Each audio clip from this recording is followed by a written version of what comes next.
thought of myself as I wanted to be an astronaut, because I remember, the rocket, the launch of the first man on the moon or something. And then later on, I wanted to be a seller of chicken porridge. I wanted to be a hawker. And then I ended up being a teacher, because when I was a student, I was a kind of an activist protesting against the Vietnam War. And I thought I could change the world and Singapore and make it into a gentler society. But since I can't, then I decided, maybe I should be a teacher and work on young minds. Boredom pushed me into writing. I was invigilating an exam, one of those 3-hour A-level exams, and I was walking up and down, looking at all these heads of the students. And then I started to doodle, and the doodlings turned into sentences and sentences into paragraphs. And before I knew it, I was writing a story.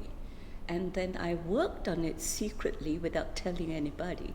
And then I met my friend Nick from Scotland, and he looked at it and he said, "Woman, you have a novel." That's how it worked. I called myself an accidental writer. The constant issues that crop up in my work are an attempt to represent Singapore in its multicultural context, as well as her history as an island of immigrants, actually, and also the kind of contradictions and tensions, especially the Singapore that I grew up in the 60s, when it was a very hard kind of place. I would say a hard-hearted, hard-headed kind of a country, and ruled by a government that's pretty insecure in many ways, so that if you were to disagree with them, you wouldn't know where you might end up. But novelists do not write with issues in their mind. I write in terms of following a character. My first novel, Rice Bowl, is what I call the accidental novel. I didn't mean to write it, in fact, I was scolded by my Catholic friends for writing it. They said I betrayed something or other. But it came out of that afternoon when I was bored invigilating the A-level literature exam. I wrote and followed the character, the nun, and it came out that way. In Fistful of Colors, Suchen just sprang out, and one afternoon I saw this girl with long hair. I just saw the back of her, and she was painting, a blank canvas with bare hands, and that image became the opening chapter of.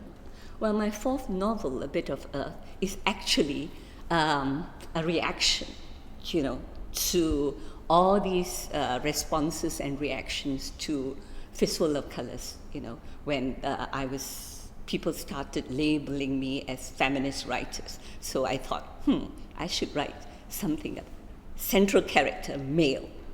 That was just a wish, But one day, that wish came true. I was peacefully minding my own business, looking after my son, who was crawling under the table. And then suddenly I saw this boy, and again, it was just the back of him. I couldn't see his face. And he had what we call in Chinese a tao chang, which is a queue. So he had a queue, and I was wondering who he was. And for months he bugged me, and I didn't know who he was. But I knew he was roughly about 15, that he could not have been a modern, so he should be an immigrant then, since he had a queue in the 19th century. Then I decided I should name him, like God, right? You name, and therefore you know. So I named him in Cantonese after my Cantonese Kung Fu hero, Wong Tak Heng. And suddenly he came to life. I saw his face. I saw him on the boat going up the Perak River full of crocodiles and then leading him to the tin mines. And I was so happy. So I knew, I would have to do research on the tin miners. Yes, it's about the characters, I am very fortunate, that they sprang up to surprise me, but I had to work very hard to get to know them. In the collection of short stories, The Lies That Built a Marriage, actually I tap on my childhood memories of the people I have met, the conversations I had eavesdropped on when my aunts and my mother were talking, and I was like a young girl, and they thought that I wouldn't understand anything about sex.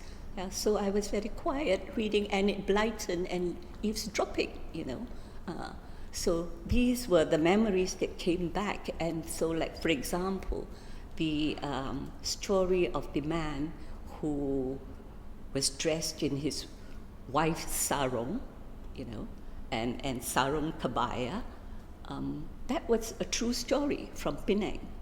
And it was a very loving story, between husband and wife, So I just wanted to show that all these prejudices and all the black and white judgments that sometimes you read in the newspapers, that beneath that, in truth, we Singaporeans as a people are actually, within the family and the community, very tolerant, So I just wanted to show that part of Singapore, that strata, where you have a gay son, or you have an uncle who cross-dressed, or you have,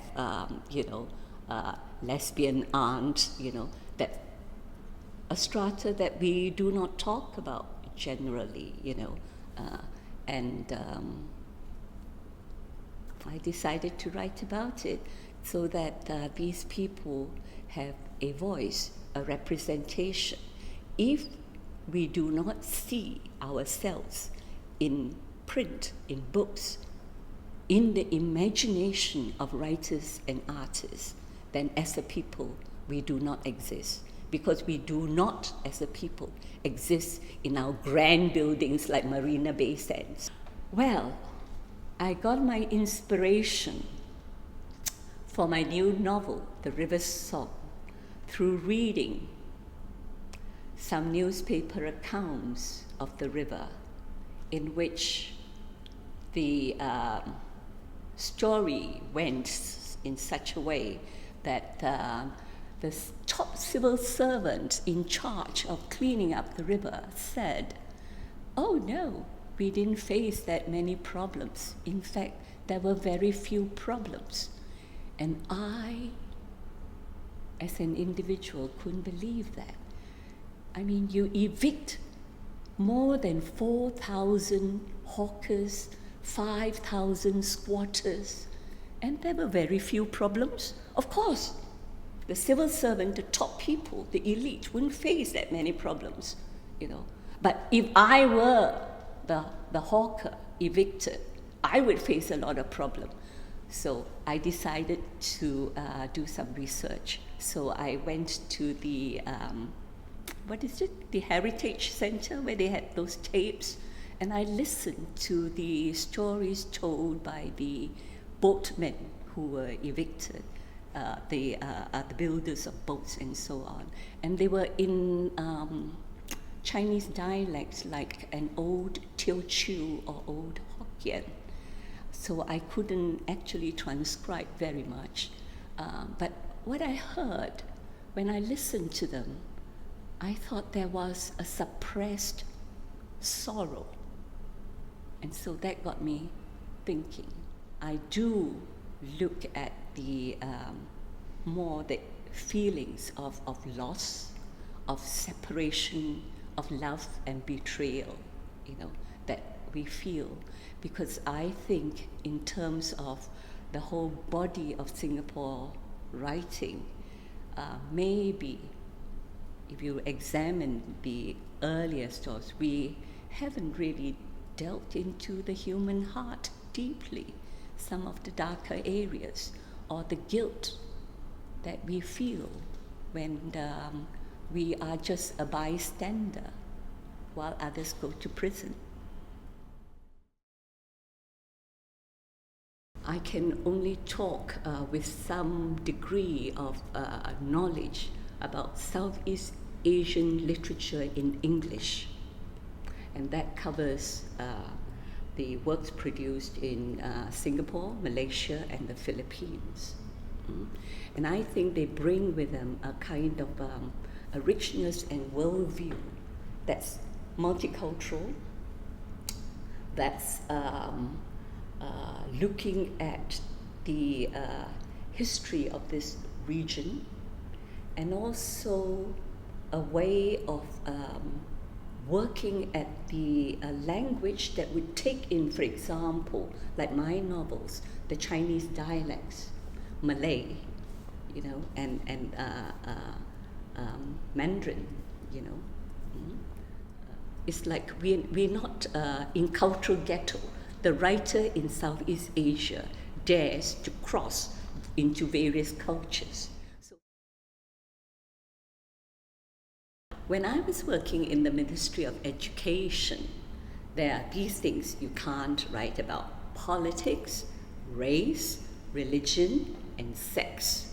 The four most interesting issues.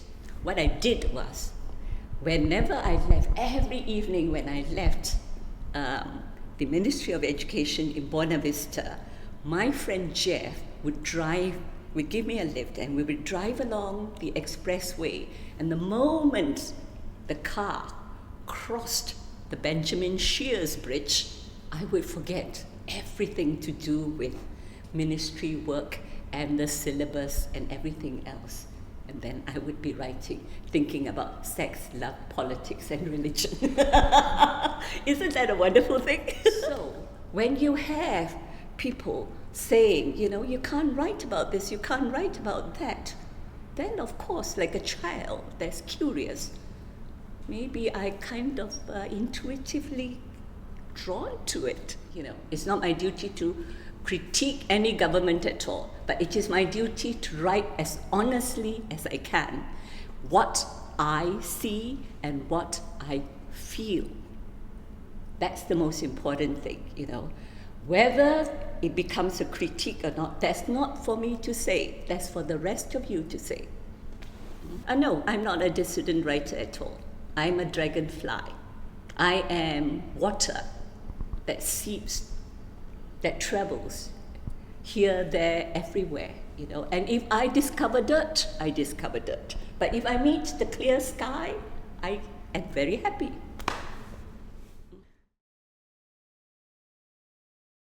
I don't feel like I'm a role model, I just continue to do what I enjoy and what I think I do best. If you want to write, can you write? If you have this talent to write, do you have that discipline, like the concert pianist, to practice for hours in solitude, in preparation for that 3 minutes of fame on the stage?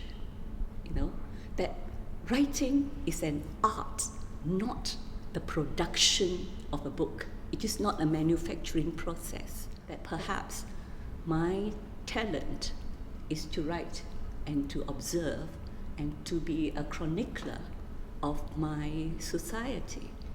And maybe that's my role. And I humbly accept this gift, and I work at it. And if people think that I show a certain way of responding, that's very good.